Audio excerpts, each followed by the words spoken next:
Imagine volunteering to be sent to hell. Not metaphorical hell, not some difficult assignment, actual hell on earth. Auschwitz.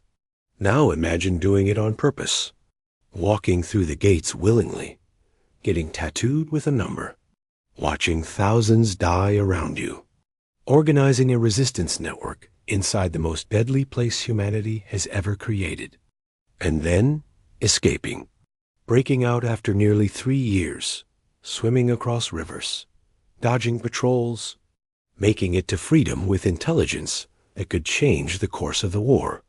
And then imagine being ignored. The Allies don't believe you. They think your reports are exaggerated. Propaganda, impossible. So you watch, helpless, as the trains keep rolling. The chimneys keep smoking.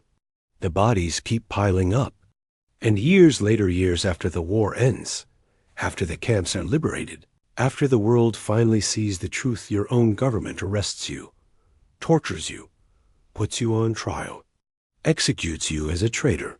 This is not a story with a happy ending. This is not a story where the hero gets the recognition he deserves. This is the story of Witold Pilecki, the man who volunteered for Auschwitz, survived it, escaped it, fought against the Nazis, and was murdered by his own people. This is the story of the bravest man you've never heard of. Our story begins in 1901 in the Russian Empire. Poland doesn't exist yet, not as an independent nation. It's been carved up between Russia, Prussia, and Austria for over a century. Witold Pilecki is born into a family of Polish patriots. His grandfather fought in the January Uprising of 1863 against Russian rule. His father is exiled to Siberia for anti-Russian activities. Witold grows up hearing stories of Polish resistance, of rebellion, of refusing to submit. When World War I breaks out in 1914, Witold is 13 years old. He watches the empires that divided Poland tear each other apart. He watches armies march back and forth across Polish soil, leaving destruction in their wake. And in 1918, when the war ends, something miraculous happens. Poland becomes independent again. After 123 years of foreign rule, the Polish state is reborn. Witold is 17, and Poland immediately needs defending. The new Polish state is surrounded by enemies. To the west, Germany humiliated and resentful. To the east, Soviet Russia revolutionary and expansionist. In 1919, Soviet forces invade Poland. Lenin wants to spread communism across Europe, and Poland is in the way. Witold Pilecki, barely 18 years old, volunteers for the Polish army. The Polish-Soviet War is brutal. 2 massive armies clash across Eastern Europe. Cities change hands. Thousands die. In August 1920, Soviet forces reach the gates of Warsaw. The entire fate of Poland of Europe hangs in the balance. The Battle of Warsaw. The miracle on the Vistula. Polish forces, outnumbered and outgunned, launch a desperate counterattack. Against all odds, they break the Soviet advance. The Red Army retreats in chaos. Poland survives. Witold Pilecki, 19 years old, has seen war, has killed, has watched friends die, has learned what it means to fight for survival. The war ends in 1921. Poland is secure for now. Witold returns home. He gets married, starts a family, becomes a farmer and a reserve cavalry officer. He tries to live a normal life. For 18 years he succeeds. And then, September 1st, 1939, everything ends. Germany invades Poland from the west. Massive mechanized armies, tanks, aircraft, blitzkrieg. Witold Pilecki, now 38 years old, mobilizes with his cavalry unit. They fight desperately against impossible odds. But Poland never had a chance. Germany has been preparing for this war for years. Poland is caught between 2 giants. And then, on September 17th, the nightmare gets worse. The Soviet Union invades from the east. Poland is crushed between Nazi Germany and Soviet Russia. The same enemies that partitioned Poland 150 years ago are doing it again. Within weeks, organized Polish resistance collapses. The government flees into exile. The country is divided. Most soldiers surrender, go home, try to survive the occupation. Witold Pilecki refuses. He makes his way to Warsaw, Poland's capital now under brutal German occupation. The Nazis are rounding up Polish intellectuals, teachers, priests, officers. Mass executions, deportations. Poland is being erased. Witold looks around at the terror, the suffering, the German jackboots marching through Warsaw's streets. And he decides, if Poland's army is gone, he'll build a new one. November 1939. Warsaw is under Nazi occupation. Fear is everywhere. Collaborators are rewarded. Resistors are shot. Witold Pilecki begins organizing, quietly, carefully. He co-founds one of the first resistance organizations in occupied Poland, Tajna Armia Polska, the secret Polish army. He recruits trusted friends, former soldiers, patriots. They start gathering intelligence, sabotaging German operations, printing underground newspapers, preparing for the day when Poland can fight back. For months, Witold operates in the shadows of Warsaw, always moving, always careful. One mistake means death. But the Gestapo is everywhere. Informants, raids, random checks. And Witold starts hearing reports, whispers, rumors of a new kind of camp the Germans are building. Not a prisoner of war camp, not a labor camp. Something worse, a place in southern Poland, near the town of Auschwitz. The Germans call it Auschwitz. 1940. The reports coming out of Auschwitz are terrifying. Thousands of Poles being sent there. Political prisoners, resistance fighters, intellectuals. Very few come back. The Polish underground needs to know what's happening inside. They need intelligence. They need someone on the inside. But how do you get someone into a Nazi concentration camp? Witold Pilecki has an idea. An insane, suicidal, brilliant idea. He'll volunteer. His fellow resistance leaders think he's lost his mind. Auschwitz is a death sentence. Nobody volunteers to go to hell. Witold is calm, logical. He explains. Someone needs to see what's happening inside. Someone needs to organize resistance from within. Someone needs to get information out. It has to be him. September 19th, 1940. Warsaw.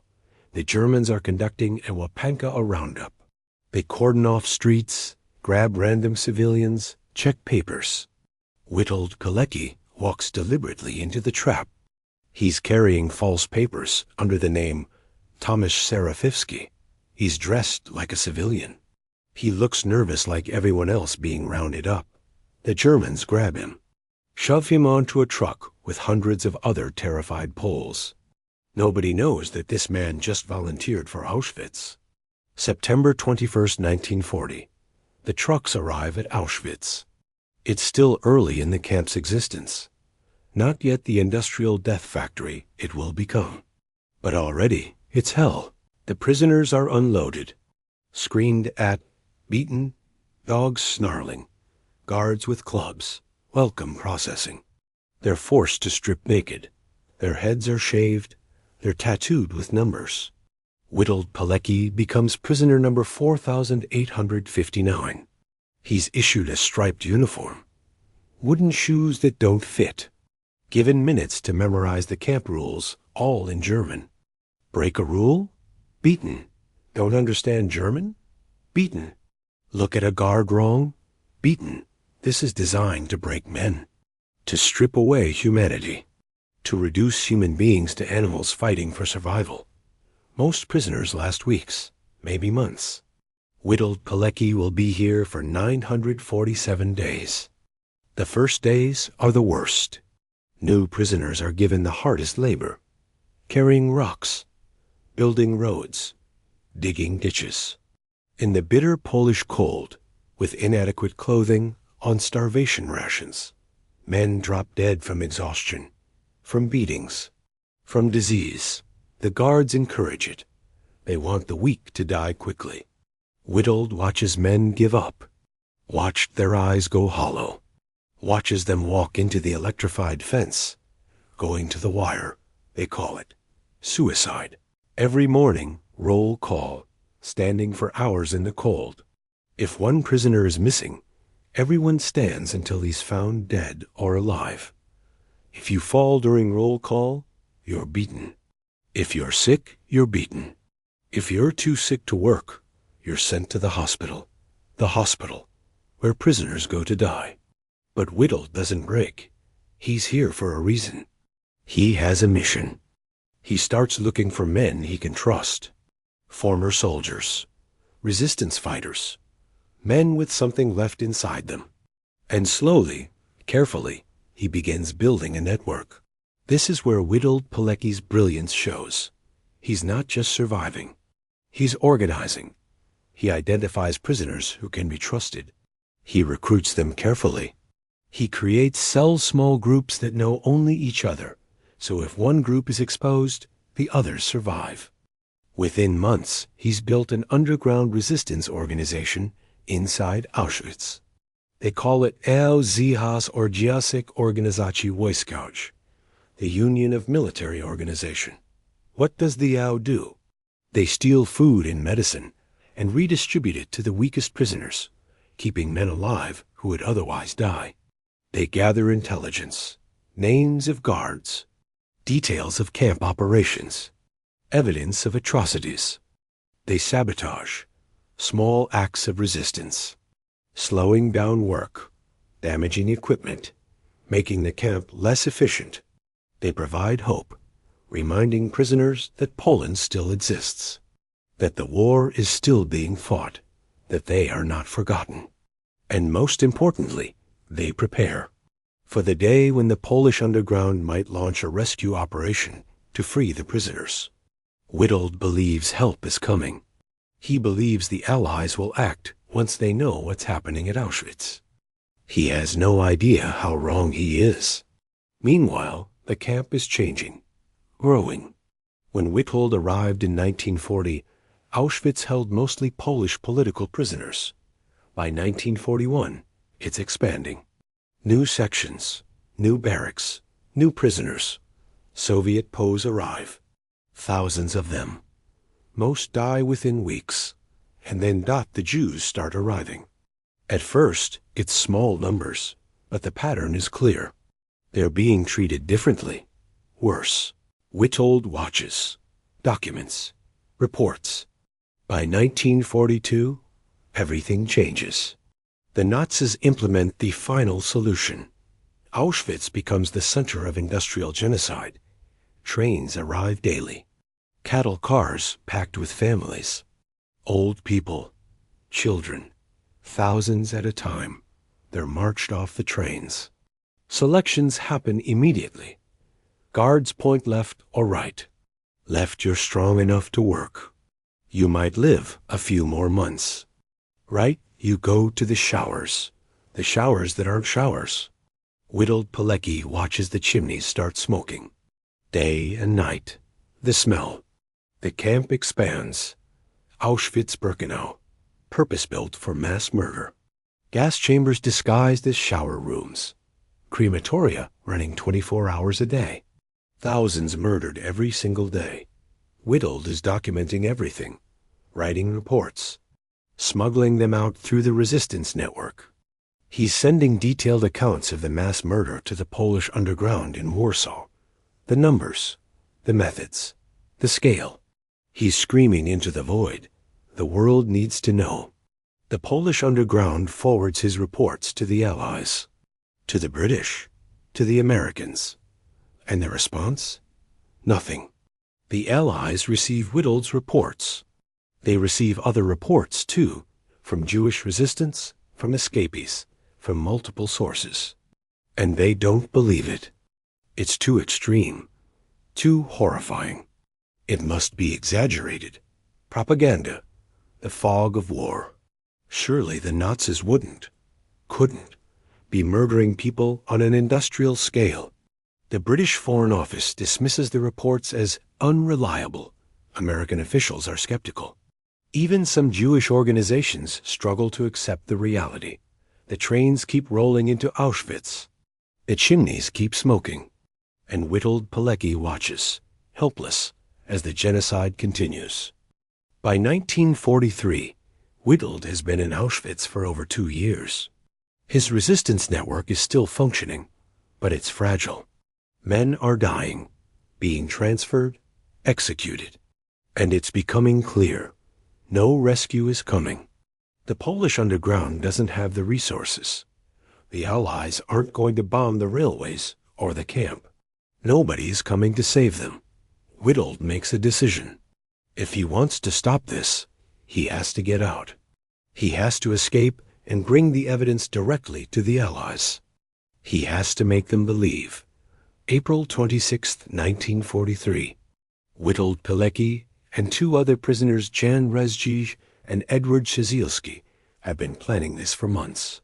They've been assigned to a work detail at a camp bakery outside the main compound. Less security, fewer guards. Tonight is the night. The prisoners are working the night shift. The guards are bored, tired. It's late. Witold and his 2 companions wait for the right moment. One guard wanders away from his post.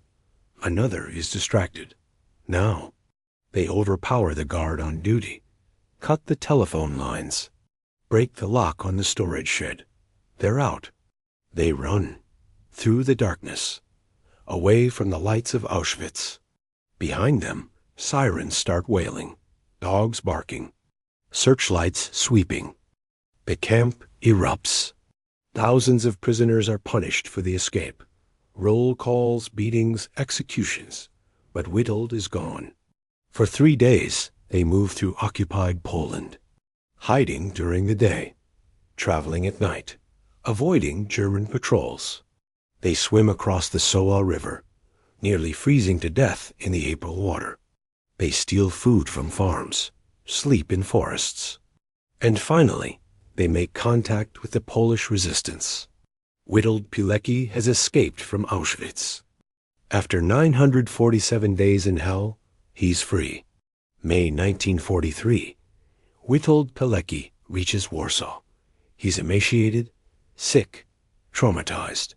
But he's alive, and he has a story to tell. The Polish underground debriefs him.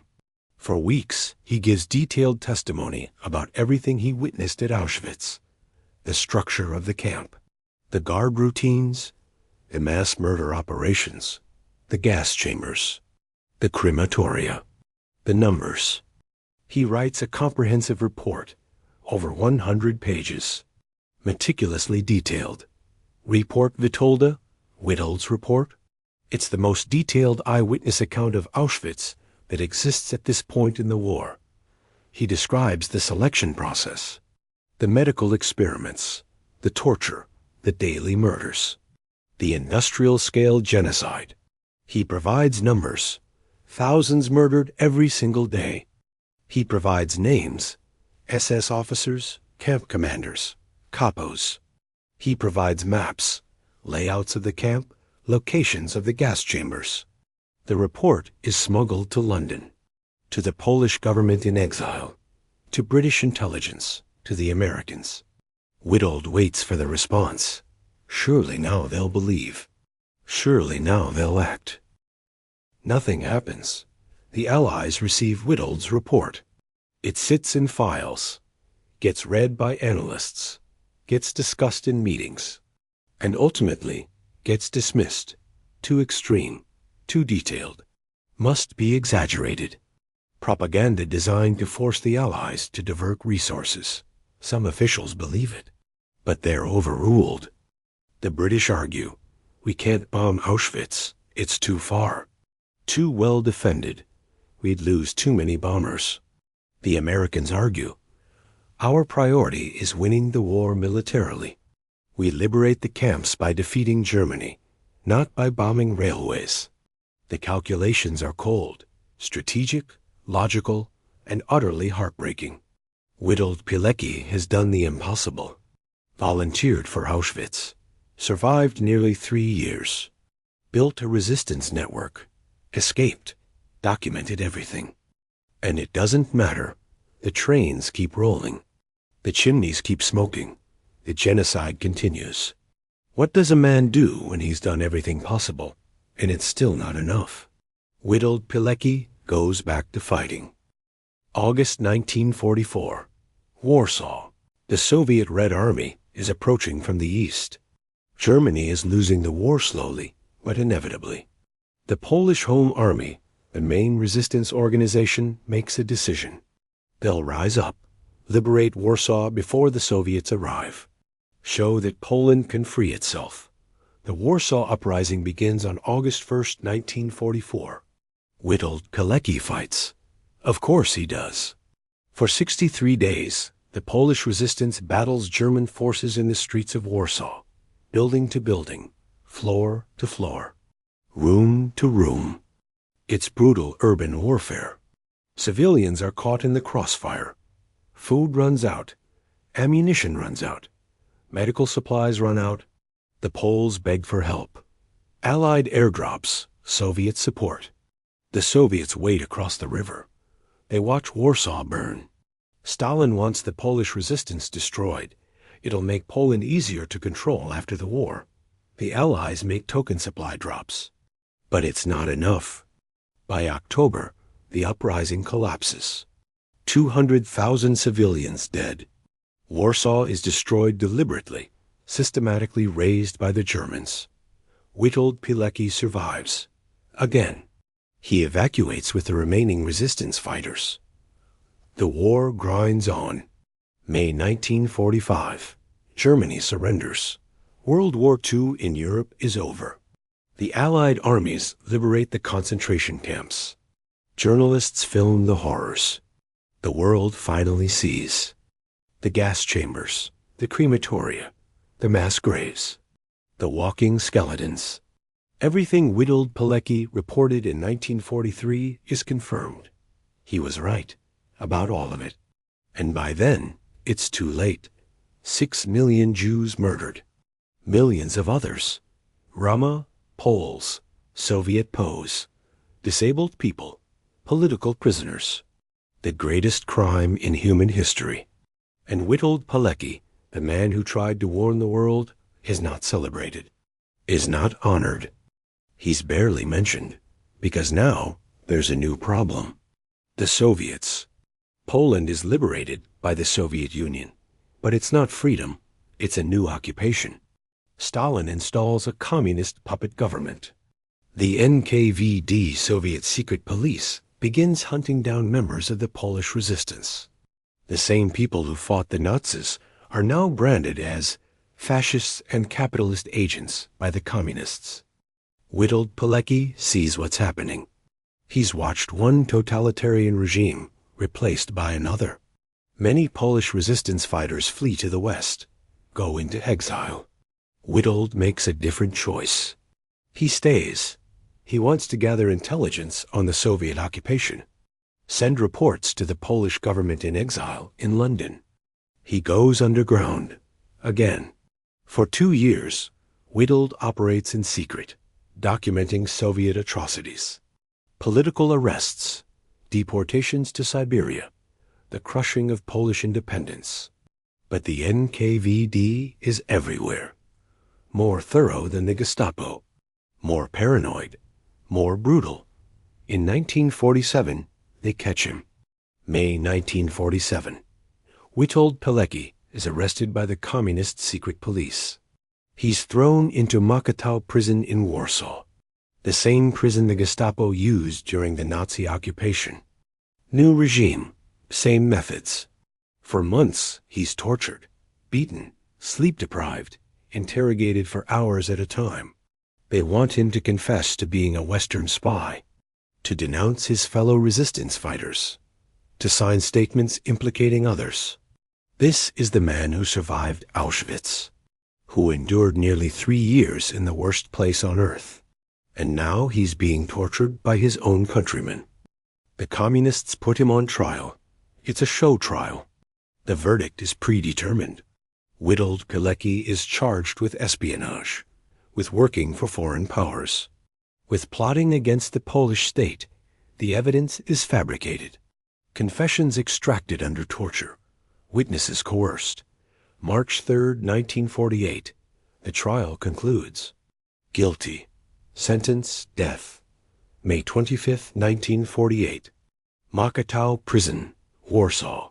Witold Pilecki is taken from his cell. He's 47 years old. He's led to the execution chamber, in the basement, away from witnesses. This is how Poland treats its heroes. The man who volunteered for Auschwitz, who built a resistance network inside hell, who escaped to warn the world, who fought in the Warsaw Uprising, who survived the Nazis, executed by his own people as a traitor. The executioner follows standard procedure. A single bullet to the back of the head. Witold Pilecki's body is dumped in an unmarked mass grave. The location is kept secret. His family isn't told for years. The communist government buries his story, destroys records, erases him from history. For decades, speaking his name is dangerous. His family is harassed. His legacy is suppressed. And that could be the end of the story. A tragedy. A hero forgotten. Justice denied. But history has a way of remembering. The Soviet Union collapses. Communism falls. Poland is free. Finally, truly free. And people start asking questions. Start digging through archives. Start recovering the stories that were buried. They find Witold Pilecki. His report Witolda is recovered, published, translated. Historians piece together his incredible story. The volunteering for Auschwitz, the resistance network, the escape, the Warsaw Uprising, the execution. The world finally learns about the bravest man nobody had heard of. 1990. Witold Pilecki is officially exonerated by the Polish government. The charges against him are declared false. His conviction is overturned. Too late for him, but not too late for his memory. Poland awards him the Order of the White Eagle posthumously, the nation's highest honor. A statue of Witold Pilecki is unveiled in Warsaw. Today, Polish schoolchildren learn his name. His story is taught. His sacrifice is remembered. But his body? Still in an unmarked mass grave somewhere under modern Warsaw. The exact location lost during the communist era. Even in death, some mysteries remain. So who was Witold Pilecki? He was a soldier, a resistance fighter, a spy, a hero. But more than that, he was a man who saw evil real, absolute evil, and refused to look away. Think about the choice he made in 1940 to voluntarily walk into Auschwitz. Most of us can't comprehend that level of courage. Most of us can barely handle everyday stress, everyday fear. Witold Pilecki looked at hell and said, "I'll go there." On purpose, because somebody needs to. He survived 947 days in Auschwitz, built a resistance network, gathered evidence, escaped, fought in the Warsaw Uprising, spied on the Soviets. And his reward? Execution by his own government, an unmarked grave. Decades of being erased from history. But here's what they couldn't erase. The truth. Witold Pilecki was right. About Auschwitz. About the genocide. About everything. His reports were accurate. His testimony was true. His warnings were ignored. And that's the real tragedy of this story.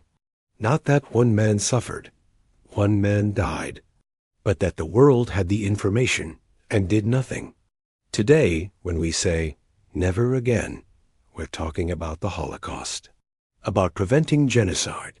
About standing up to evil. We should be talking about Witold Pilecki. About the man who did everything possible. Who sacrificed everything. Who tried to stop it while it was happening. And was ignored.